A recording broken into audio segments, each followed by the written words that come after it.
Some people wake up in the morning with a headache. Some people wake up to the sound of birds tweeting outside. Others with a morning glory. Me with a 7-week-old baby being hungry and a transfer rumour from Fabrizio Romano. Last night he tweeted exclusive.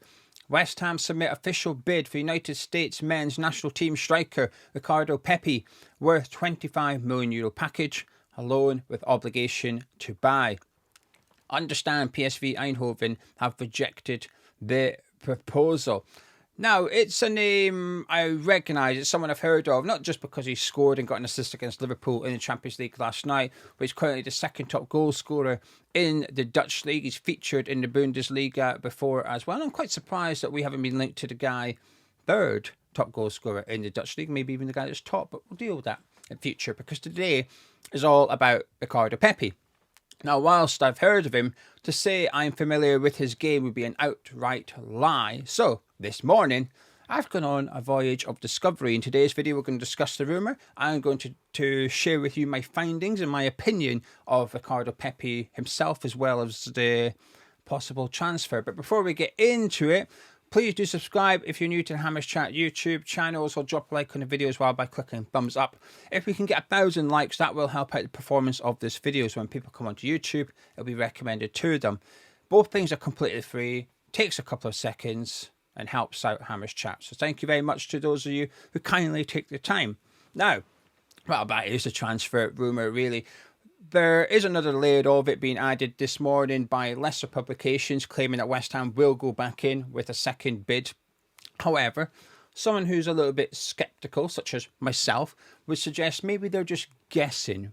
They've missed the initial news, and that's something I like about this transfer rumour. It's come out of nowhere. I love it. There was no, last week it wasn't, oh, West Ham are interested in Ricardo Pepi. West Ham are monitoring Ricardo Pepi. None of that. None of the foreplay. No foreplay whatsoever. Just straight into it. Bid rejected. Now, obviously, I prefer the bid wasn't rejected, but it would suggest that West Ham have got transfer targets that people are unaware of, because I believe what Fabrizio Romano has put out, A, because it's Fabrizio Romano, but B, upon my research, there was an angle I decided to go at it, and it's convinced me that there's a little bit of merit. So that's the rumours this morning. We will go back in, and I expect us to. If this transfer rumour is legit, €25 million isn't that much for a young, promising goal scorer in European football. You'd imagine we would go back in and transfer arm. Now, the problem is, A, we're running out of time, and B, everyone else knows we're in for him, and he's been linked to other clubs as well. But we will wait and see. Why do I believe this rumour? Because I decided, obviously with Graham Potter arriving at West Ham with Kyle McCauley, the angle I decided to take was, has he been linked to Chelsea at all in the previous few months? And the answer is yes. Chelsea, Liverpool, Man United, they've all been linked to him. Now, you can take that with a pinch of salt, I guess. It could just be journalists going, let's just pick some of the bigger clubs in Premier League football. That's good for clickbait. Let's just throw it out there. But maybe Chelsea were interested in him. The thing that makes me think maybe they weren't is because they still are after a striker, Chelsea, with Nkunku possibly leaving. They still want a striker, and they've not gone for him, as far as we're aware.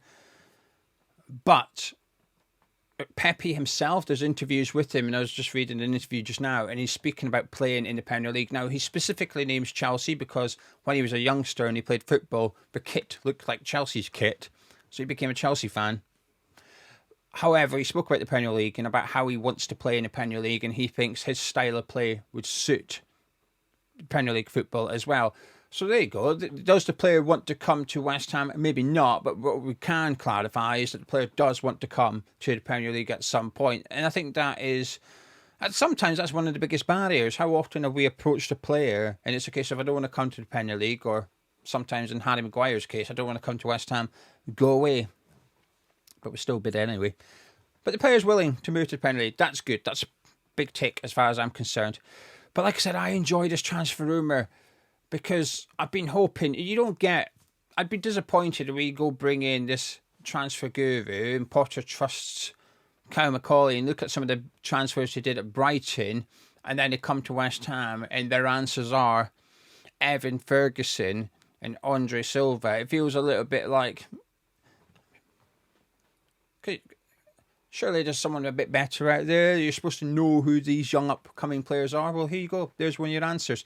Now, I've spent ages looking at footage of him this morning, all his goals and his assists, even as far back as Dallas. But before we get into my thoughts on the player himself, let's have a little look at his career. It's on the screen now. So obviously at the top is the current season, 11 goals in 18 appearances in the Dutch league. And at the very bottom there, you've got when he was playing over in America.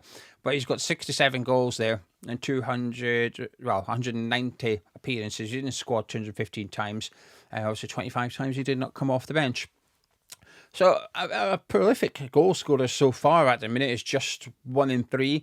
But a lot of those appearances were off the bench. And I think it's when you start to look at minutes played, which is the second bottom right one. So you take a look at the very bottom right under that black square with an arrow in it.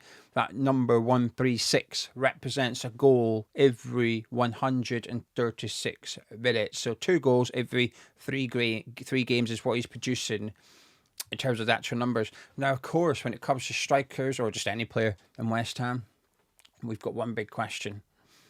What's his injury record like? Now, this is from Transfer Market. It's not 100% accurate, but what it does do is it gives you an overview. An injury-prone player will look injury-prone. They're just missing a couple of the injuries. But as you can see there, according to Transfer Market, he's missed 4 games. Now, what I would say is this will not cover his time in America, for example. So there might be a few more games in there, but so far, so good, right? The good news is just coming. This is an overview of his statistics, according to Scout. Now, I should clarify, when I say I've been watching footage, I don't mean YouTube. I used to mock Gonzo. One thing I'm guilty of when I do videos is just assuming people know my opinions from 3 months ago, ignoring the fact that there's new subscribers. But I don't want to reiterate everything every video, otherwise I'd have an hour-long introduction before I get into the topic. But when we did Brian Brobby the other day, and I said about been watching clips, a couple of people said, oh, you can't pay attention to YouTube. I thought, okay. We have access to Scout, which is the same platform as a lot of professional football clubs use in order to do some of their research on footballers. So when I'm saying I've been watching footage of Ricardo Pepi, I don't mean I'm on YouTube. I'm on Scout watching all his goals in clear HD, and I'm watching all his assists, his shots. There's loads of things you can watch, and they broke it down into clips for you. It's a scouting platform, essentially, a data platform. But this is where these figures are from. As you can see there, in terms of goals per 90, 1.06, that's in the middle. That's where the arrow is, because I've put them in order. I put all the players in order of goals per minute, because I wanted to see where he ranked. You can see there he's got 23 goals, and if you move to the right slightly, you've got his XG, which is his expected goals. So his XG is based on quality of chance, and it's at 17.3. So the computer, if you like, would expect him to have scored 17 goals. He scored 23. So it suggests he's clinical. The far right figure there, 58.54. So there you go. Every 10 shots, 6 of them are hitting the target, and every 4 shots, 1 of them is hitting. He's having 4 shots per game. His stats are very good. When you put in order of other players, those above him are playing in much lesser leagues. There's a couple of players above him that are playing over in the J League in Japan, for example. So that data, you would imagine, it's harder to evaluate. Statistically, incredibly impressive. Watching his clips, very clinical. It was good to get a bit of an overview of him. I think he looks quite quick, plays on the shoulder of defenders. I like his runs. Now, I appreciate the comeback will be, Dutch League, how good is the defending? I appreciate that. There's merit to it. But he will still make the same type of runs in the Premier League. It's just the defenders might track him a little bit better than what they were over in the Dutch League. But playing constantly, looking to make that run in behind, and his teammates are finding him on a regular basis, to be honest with you. But a lot of his goals, he likes a dink. That's what I will say. He when he gets put through because of those runs, he enjoys chipping the goalkeeper, a little lofted one into the back of the net, and he's bloody good at it too, I have to say. Right place, right time a lot of the time for the goals, but I've never understood that as a criticism of striker. Oh, it's tap-ins. Good. I want a striker that's going to put tap-ins in. If we go back to Brighton's Potter's Brighton, Surly, they were sort of known as the XG champions, weren't they? They were keeping the ball a lot and not scored a lot of goals. But in terms of the whole XG, and I know people don't always like this data, I think it gives you an indication, though. And they were struggling. They were creating the chances, but no one was sticking the ball in the back of the net. So that's what we're looking for, really. We're looking for somebody to do that, to be that focus point to some extent, but the guy inside the 18-yarder. I think Pepi's possibly the most exciting striker being linked to in the January transfer window so far as I'm concerned. Would he be my number one choice overall? No, but that's because I know Liam Delap. That's because I've got a better understanding of what Matthias Tell is like. So there's other strikers I would prefer, but that's just because I've seen them more often, so my opinion is stronger on them. But Ricardo Pepi is probably the first striker that we've been linked to this window. I've thought, yes, please. Actually, yes, please. The type of profile a lot of people have been crying out for. Now, I will say, while he looks quite quick and he looks clinical, I don't think he looks great in the air. Now, Gonzo thinks he does, so you're going to get an update from Gonzo at some point today. And I can tell he's been looking at Wise Scout because when I log in, I have to boot the other person off, and I had to do that this morning, so it meant that he was the previous one to log in. Now, when I last used it, it was after the Aston Villa game to go look at all the statistics from the match. So Gonzo's logged in since then. And there's only one reason he would do that, and it's to go look at Ricardo Pepi. So he's going to... I bet you last night he's got excited about him, but I've seen a text from him this morning saying he looks good in the air. I disagree. I don't think he does. I think he looks quite weak in the air, actually. A lot of his play when he's involved in the linking up with midfield, he's dropping back, but he's dropping back 10, 15 yards and he's getting away from the defenders. He's not got a centre-back breathing down his neck and he's winning it. Physically, not strong, but clever with how he uses his body. I'm trying to think of a... This is the first player to come to my mind in terms of his movement, not because of his ability. Luis Diaz of Liverpool, the way that he sort of knocks the ball past the defender, then gets his body in front of the defender, and he doesn't necessarily hold him off with strength. He gets into a position which says, you can't foul me. You foul me, you're going to get booked or sent off, as it was a lot of time, because it was last man defending outside the 18-yarder. So the footage of Ricardo Pepi looks promising. Really not the best, but I'm not too concerned about that, to be honest with you. I think from what I've seen from Potter pre-West Ham, I've got plenty of evidence that the ball will be on the deck quite a lot, and we will like the cross. And he scored a few headers. You can see there, actually. It tells you there. Headed goals. Now, I should clarify that this is for the last 365 days. It's for the last calendar year. So it covers this season when he's been banging in all the goals. You can have a look there again. 11 goals and 18 in the league. Last season, 7 goals and 27 in the league. So I will cover some of those goals as well. So it is covering his best spell as a footballer, but two of his 23 goals have been with his head, which isn't loads, but it's not something I'm too concerned about. I'm hoping, when we did the video yesterday, I said I don't want to spend money on a striker in January. However, there was a but there, and we never got into it. And the but is, if a young talent comes up, I'm all for it. And that was in reference to Banzuni, or how he pronounced his name, the midfielder.